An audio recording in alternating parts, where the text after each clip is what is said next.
was fighting for his own justice, that he'd been harmed or wrong had been done to him, and he was going to stand up for the right no matter what.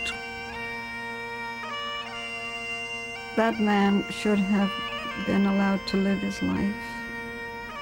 He was adamant that he was not going to back down. You get the mix of rebel and martyr. Two very, very powerful images coming together to some extent in the Donald Morrison story.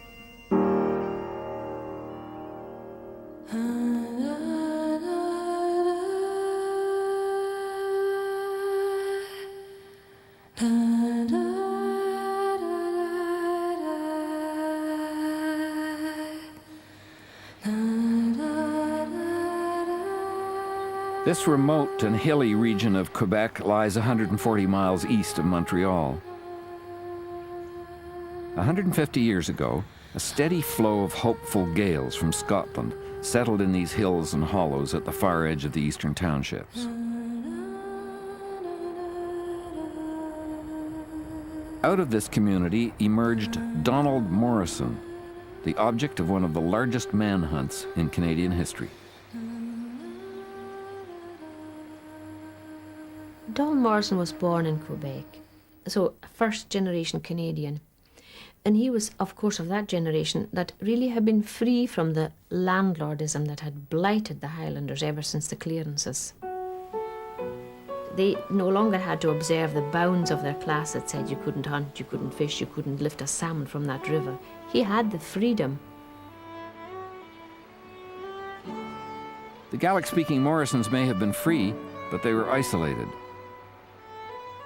Owning land was a privilege, and Murdo Morrison, along with his youngest son Donald, worked tenaciously to tame and to nurture it.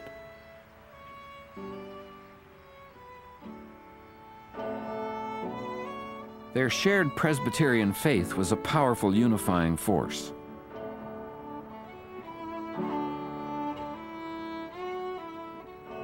It's a bigger story than just Donald Morrison.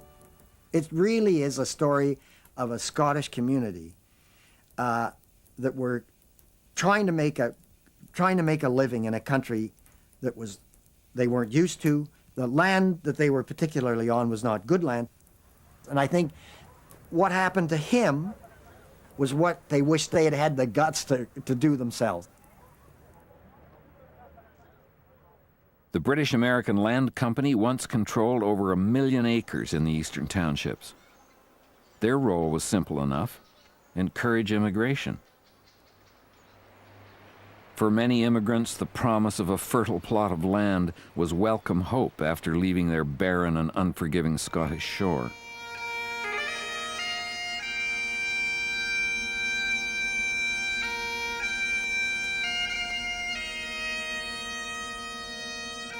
Donald Morrison's ancestors from the Scottish Hebrides had little choice but to embrace the dense forests of the eastern townships.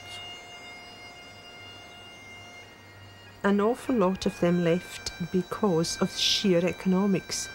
You had the potato blight in the middle of the 1840s, and potato was the mainstay of their diet, really. So they had to go do something about getting food. The other thing is that childhood illnesses were being dealt with, and more children were surviving, and therefore there was more pressure for land. Once they grew up, got married, you couldn't divide a 3-acre croft between 10 sons, so they had to go somewhere. The solution then, transplant them to Canada, to Lower Canada. And what they didn't know was the land they were going to get, which had been owned by the British American Land Company, was really the land that was left over after allocating the very best to worthy immigrants. I think that people who went away to Canada and elsewhere in mid-century went away with enormous sadness. But I would imagine that halfway across the Atlantic, there was a kind of sigh of relief that they were going to somewhere where they would actually be able to control their own lives to a greater extent.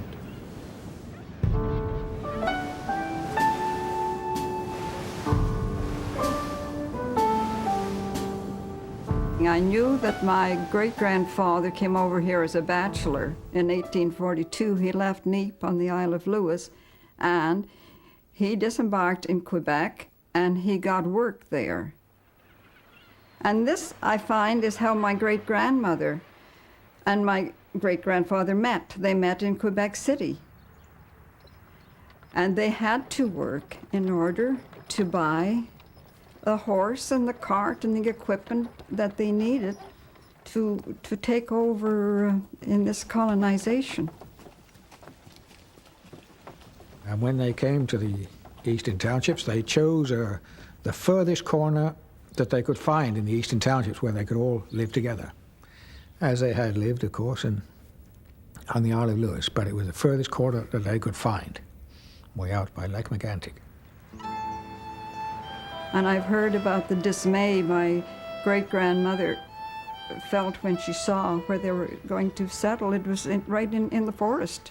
There was nothing but trees. If you look at a map of that part of Quebec, the map drawn of the land grants, when they were granted the land, it looks as if you literally took a ruler and just drew random lines. And if the bit that had been picked for you happened to be in the marshiest, swampiest, sourest, rockiest piece of land, that was pretty bad fortune. And I think that must have been the story of Murdoch and Sophie Morrison. The land they got was really pretty awful. Now, the plight was, what do you do with this? And to better themselves, they had mortgaged to get a better piece of land on the edge of Megantic. But the land offer from the British American Land Company came as a shock. $3 an acre, a high price to pay. Nonetheless, settlers like Donald Morrison's father, Murdo, took their chances and set about carving out homesteads, rudimentary roads, and meager farming patches. Their attitude must actually have been very, very positive. Otherwise, how could they have survived? When I asked one old lady who told me about all this, and she was 20 years later than the first lot, so she didn't have the worst of it, but she described her own experience, and I was almost in tears. I was in my 20s then, and when I finally got a moment, I said, I don't know how you survived. And she said, my dear, we had oatmeal and the catechism. In other words, the basis of food and the basis of faith. And that Presbyterian faith, harsh as we might say it was one of the things that kept them going. It was a very strong society, strong community spirit, and definite community values of being independent, but also very good at helping each other. These were the strong values that had developed early in that century. They did have a lot of help, however, from their neighbours, and they fully acknowledge and warmly acknowledge the togetherness, the harmony between the French Canadians who were there, in the minority in that area.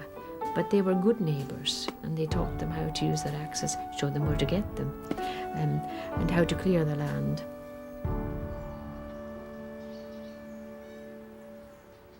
The Morrison family farm had scraped by over the years, but by 1882, Donald's father found himself tangled up in one too many land transactions and transfers. Mismanagement, remortgages, and debts were taking their toll. And Donald, being the youngest of that family, I believe, offered to go out west as the only solution to pay off that mortgage. How else could they do it there? You could go across the line and cut hay in Vermont and earn a few coppers, a few cents, but you would have to plough that back into the land. And the only way he thought of making money, getting out of it, was to go out west and send home the money.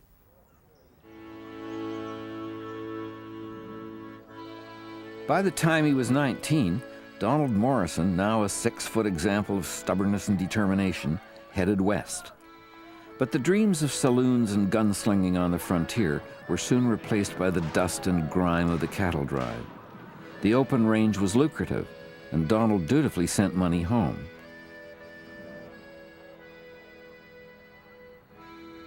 You still had some of the excitement of the frontier and the Wild West.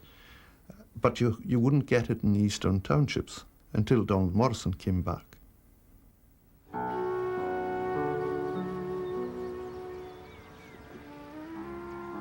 His adventures as a cowboy lasted 7 years, until a letter found him in Montana urging him to return to the townships and the beleaguered family farm.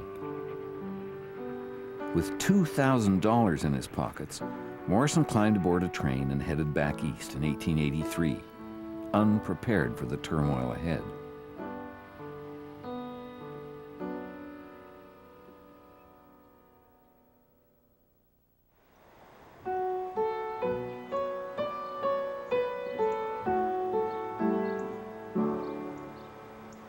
Donald Morrison and the townships he returned to had changed. Political and economic forces were slowly transforming the once predominantly Protestant environment. He was away for 7 years after all, and I imagine him coming back as a well-dressed, comparatively well-off, 25-year-old man who could use a gun. His newfound skills didn't help much. Donald paid the money owing on the farm, but his father's debts continued to mount. A desperate Murdo Morrison turned to a local moneylender by the name of Malcolm Macaulay. I know that my great-grandfather was a poor businessman, and I know he overextended himself. But again, I take into consideration that he had no experience with owning anything. So there was Donald. I mean, now he has very little money. He's stuck here. He's trying to straighten things out. But to come back to this and realize how, despite his best efforts, he had not only been cheated, but 7 years of his life. I mean, it's almost unthinkable what that would do to the psyche of a young man who'd, in good faith, because in those days your word was your honour, to realise that that honour had been broken by another man, another Scot. He may not have cheated people, but when people didn't have anything, that's when he moved in. But Donald, my uncle, was given so many wrong instructions as to how to get out of his predicament. And his recourse was to the law, and that too failed. And I would think that it compounded his anger even more. You mean there are no decent lawyers? What are lawyers for if they can't get you back your money in this unjust world? He was to discover that world was even harder than that. Macaulay was a shrewd businessman. He emerged holding the mortgage on the Morrison farm. An angry and agitated Donald sought a legal solution. An auction was held, but when the gavel fell, Donald's lack of ready cash left the patient and eager Macaulay the victor. And he sold it.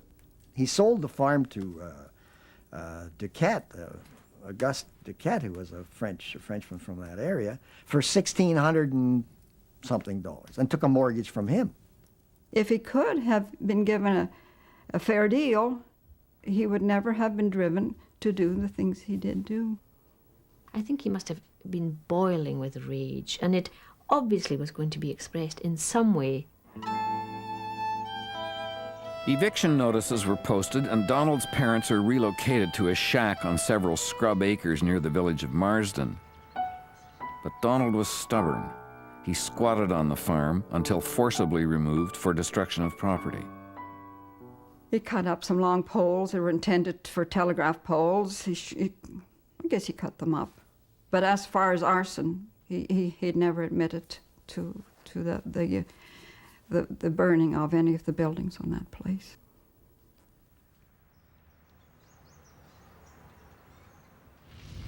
Mysteriously, the hay for their winter in their barn burned down. That was very bad. If you live in a country that has 8 months of winter, you needed to feed your cattle. The finger of suspicion was already on Morrison. And what was in his mind when he fired the shot through the window, and she must have died of fright nearly. He shot the face out of the clock, yeah.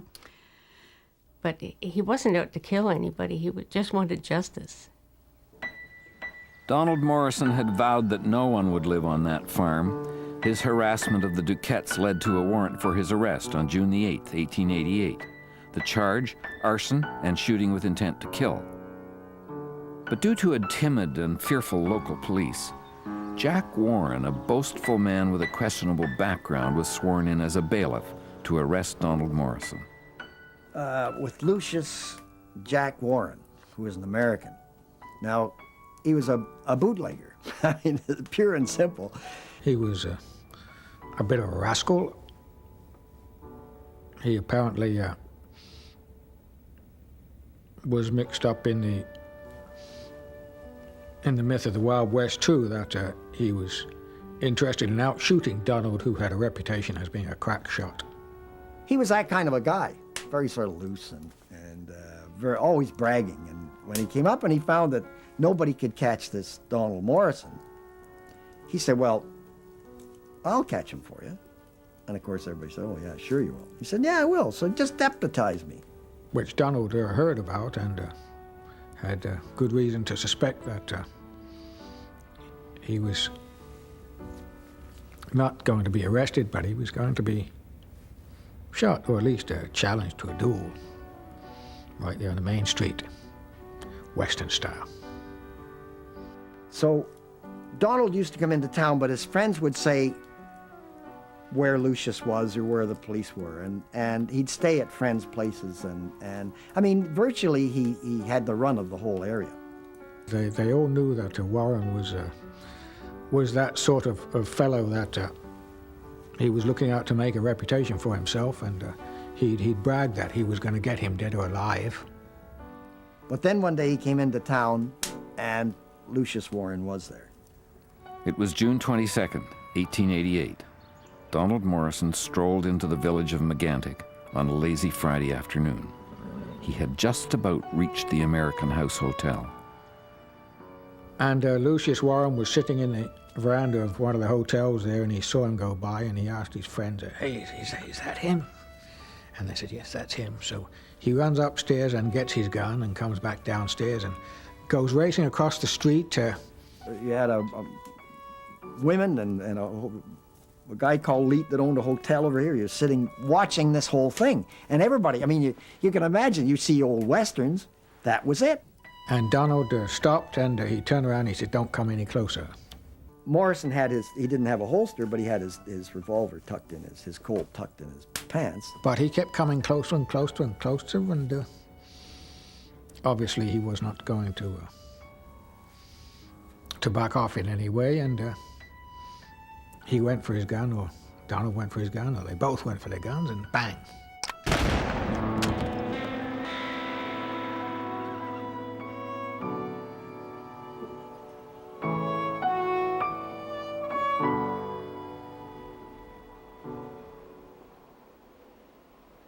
Thus Warren met young Morrison, thus he met his fate.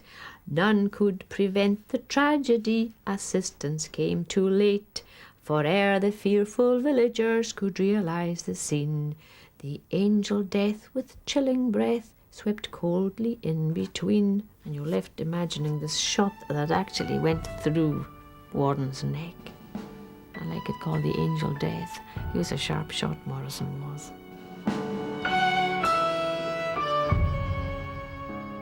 A second warrant was issued, this time for murder. Morrison had 800 square miles of forests and lakes in which to hide, not to mention the growing support of the clannish Scots. The local Gallic community quickly closed ranks, assured that the shooting was self-defense.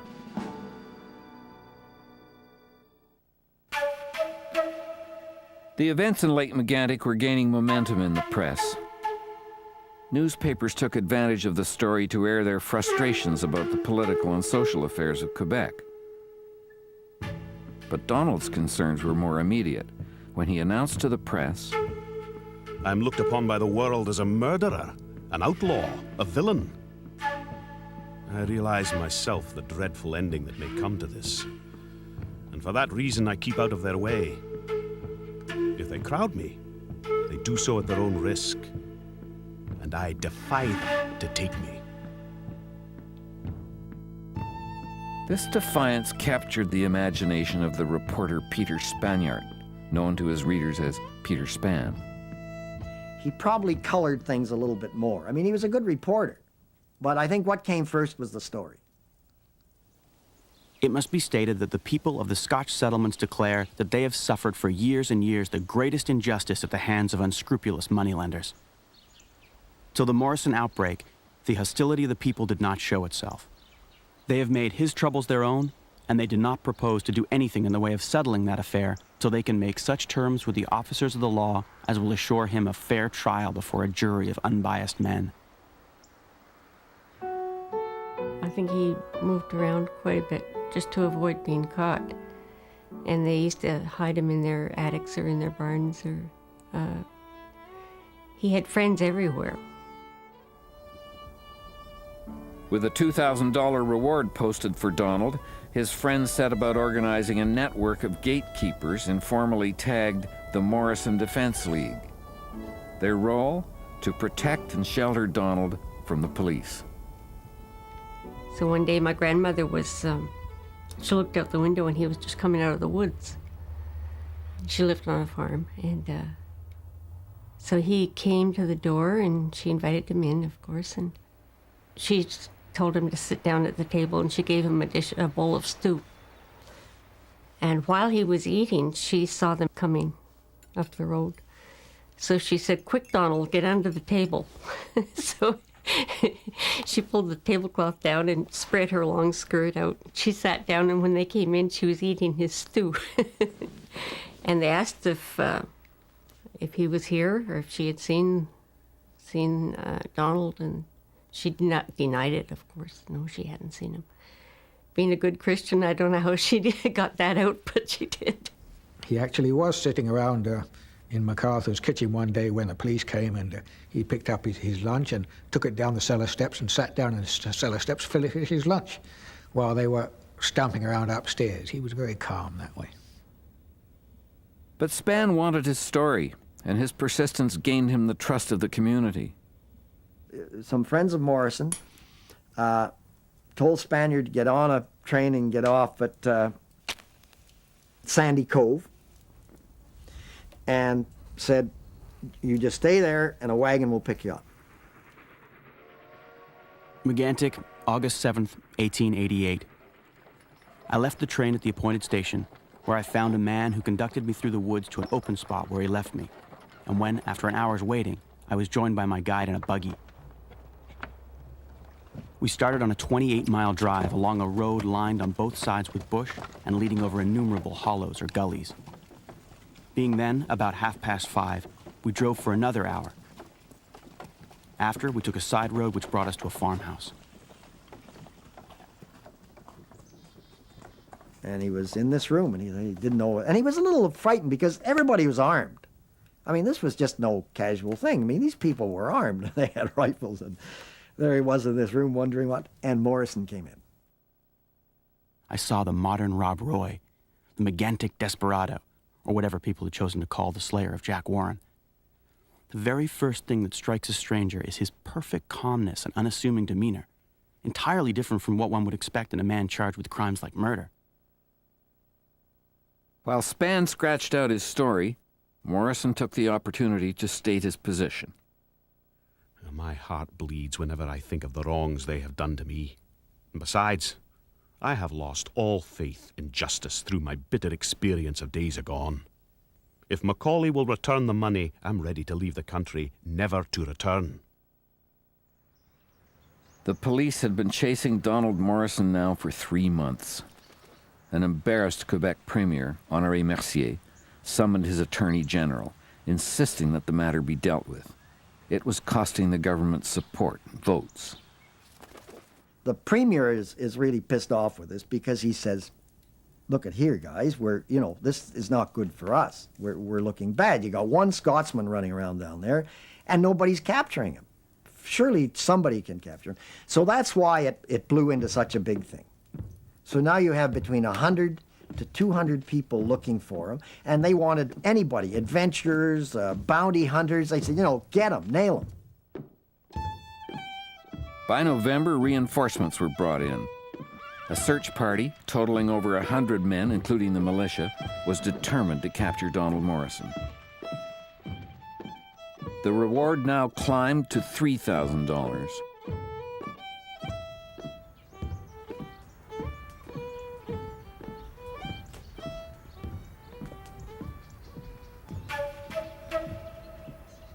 He went everywhere by snowshoe. And of course they track him, but everybody else wore snowshoes. So they'd set tracks, you know, they'd go on a trail here and a trail there, and his trail would be here, and the Scottish people would they'd go out with their snowshoes. So when these people, the militia and the police, were tracking snowshoe tracks all over the place, but they weren't Morrison's, or they may have been Morrison's. He was a very agreeable fellow. He was good looking, and he was nice to talk to, and he was very casual and very calm. That he actually did go up to the police and try to help them with their investigations.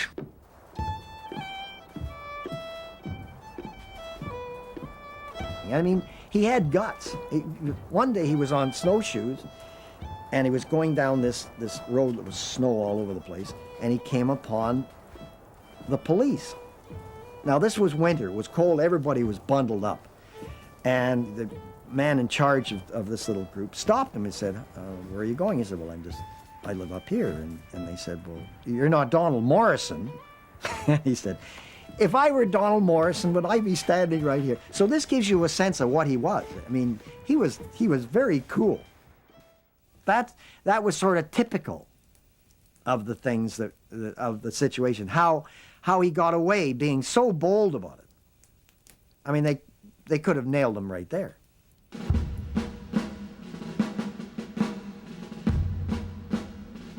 Foiled throughout the long winter, many searchers were losing their enthusiasm and their solidarity. Mercier's 3-month chase stretched into an 8-month failure. He needed a new leader for his manhunt. In February 1889, he selected a shrewd strategist, Judge Aimé Dugas of Montreal, to settle this embarrassment.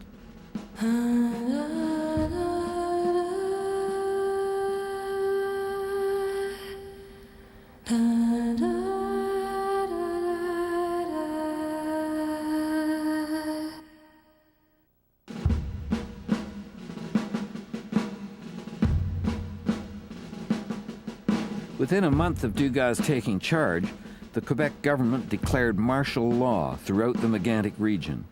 They knock down doors. I mean, they come to these people's places and just bash down the doors. I mean, go through the windows. They wouldn't just, you know, knock on the door and say, have you seen Donald?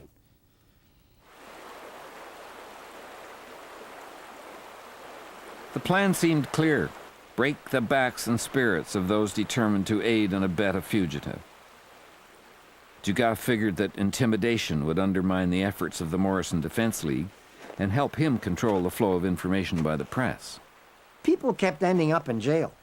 I mean, they were dragged off to the shore. All these Scots people, these family, McIvers and the McRitchies, and they'd be dragged off to jail. They said, well, they'd move in. They said, well, you know Morrison was here. Take them off to jail.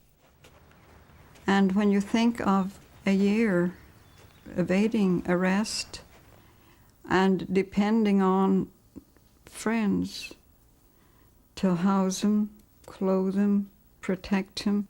They really rode the community hard at the same time, trying to break the community. The community never broke. Whether they felt Donald had done wrong or not, he was a Scotsman, he was one of them, and they weren't going to let him down. And they never let him down.